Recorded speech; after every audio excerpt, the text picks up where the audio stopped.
Hi there, welcome to another installment of My Ultrasound Diaries. On this day, I scanned a 24-year-old pregnant woman in the third trimester who presented for a second opinion obstetric scan following a previous scan that suggested the presence of a fetal anomaly. And these are my ultrasound findings.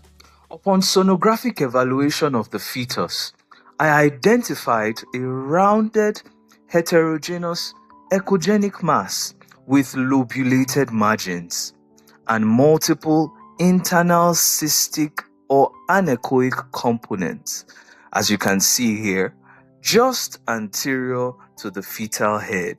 As we can see on the right, this mass measured 96 by 88 millimeters in 2 dimensions and demonstrated some internal vascularity on color Doppler interrogation, as we can see on the left of this same image. Upon closer observation, the mass appeared to be attached to and inseparable from the anterior aspect of the fetal head, that is, the fetal face, specifically the oral and nasal regions. There was no demonstrable posterior extension of this lesion. This was supported by the clear visualization of the cervical spine posteriorly, which demonstrated the typical railroad track appearance seen in this video and image reference, thus appearing clear and free from any extension of the mass into that region. In addition, the fetal nose and mouth could not be clearly demonstrated in the profile or coronal views on the scan due to the presence of the mass.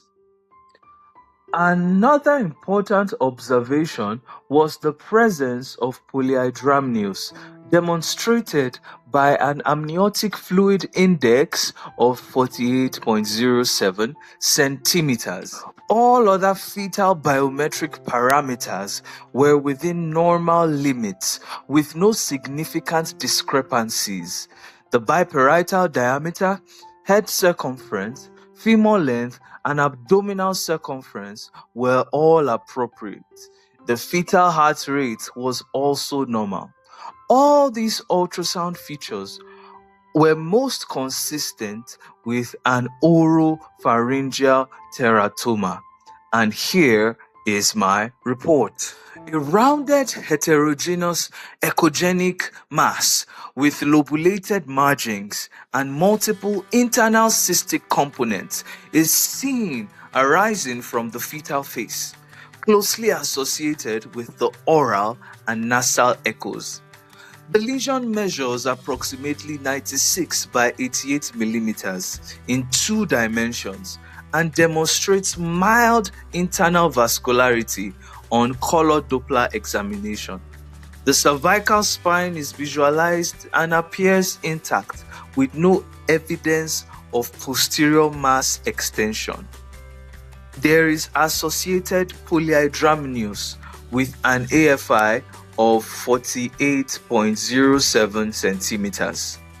My impression: ultrasound features in keeping with oropharyngeal teratoma. Notable differentials include a congenital lymphatic malformation, which is a cystic hygroma, congenital epulis, a large orofacial hemangioma, or a nasopharyngeal encephalocele. Stay tuned for more ultrasound.